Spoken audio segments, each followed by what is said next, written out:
En el día de hoy estudiaremos aquellas vías relacionadas con los órganos de los sentidos, del gusto y del olfato. Estudiaremos la vía de la sensibilidad gustativa.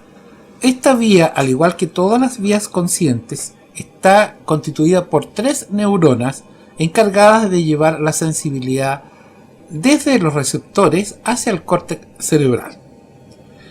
Tenemos que tener claro que los corpúsculos gustativos se encuentran ubicados en la mucosa especializada del dorso de la lengua, en los pliegues glosoepiglóticos que unen la base de la lengua con la epiglotis, como también en la mucosa de la epiglotis.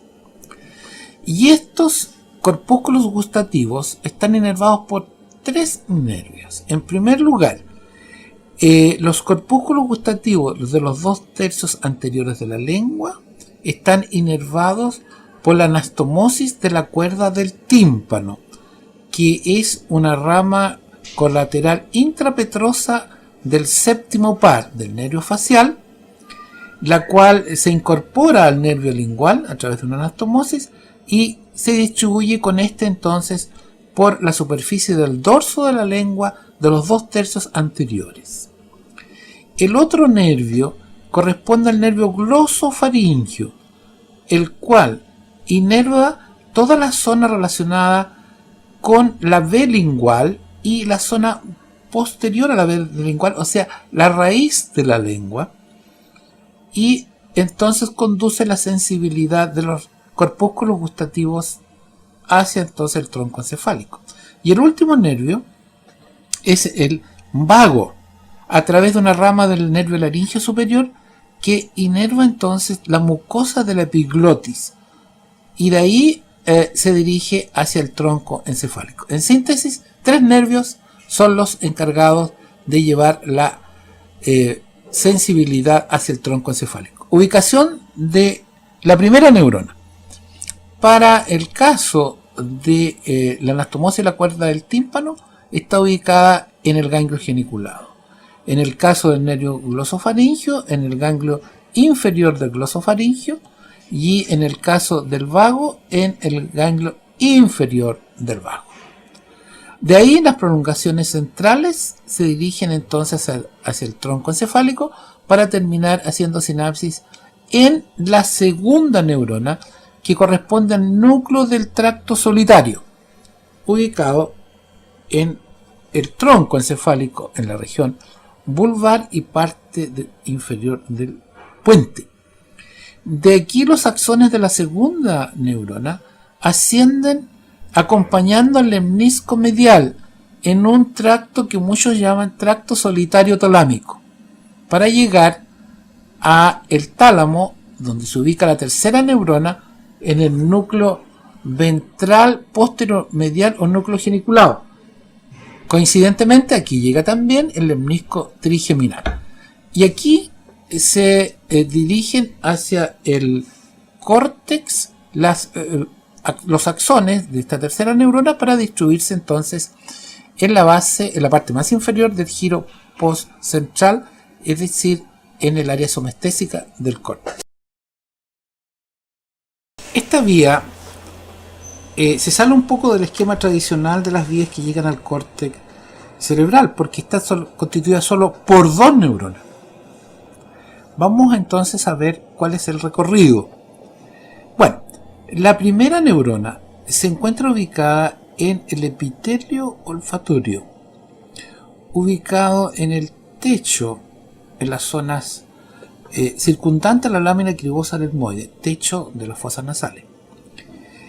Ahí se encuentran entonces estas células ciliadas, que en el fondo son quimorreceptores, los cuales tienen una prolongación periférica entonces que se distribuye por la mucosa olfatoria y una prolongación central que pasa a través de la lámina cribosa del etmoides para ir a hacer sinapsis entonces con la segunda neurona, que se ubica dentro del bulbo olfatorio, ya inmediatamente sobre la lámina cribosa del etmoide y bajo el lóbulo frontal del cerebro.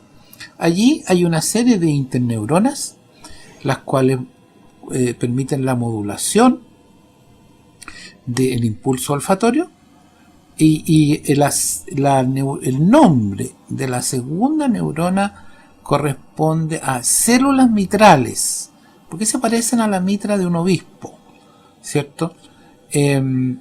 A diferencia entonces del nombre de la primera neurona, que habitualmente la llamamos neuronas bipolares. El axón de esta segunda neurona, en color azul, en esta imagen, en este esquema, se dirige entonces a través del tracto olfatorio hacia el espacio perforado anterior del córtex cerebral, donde en su cercanía se bifurca, o más bien se trifurca, en un tracto olfatorio lateral o estría olfatoria lateral que se dirige al área entorrinal, esto en el lóbulo temporal, en las cercanías del uncus de el primer giro temporal, cercano también al núcleo amigdaliano, complejo amigdaliano. Toda esta área donde terminan estas fibras es el área entorrinal, que se conoce como área de asociación del olfato.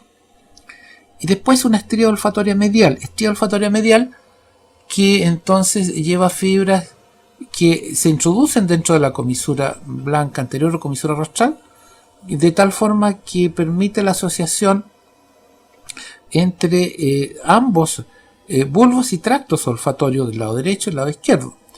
Y algunas otras fibras también que se dirigen hacia la corteza cerebral. Y también tenemos una estría olfatoria intermedia aquí entre la lateral y medial, que termina en una zona del espacio perforado anterior, en un sobrerelieve, una zona más abultada. De tal manera que esta vía olfativa, que es muy desarrollada en los animales macrosmáticos, que tienen muy desarrollado el sentido del olfato, importante para la sobrevivencia en el hombre, ¿cierto? Ocupa un lugar un poco más secundario y forma parte de lo que antiguamente llamábamos el rinencéfalo o cerebro olfatorio.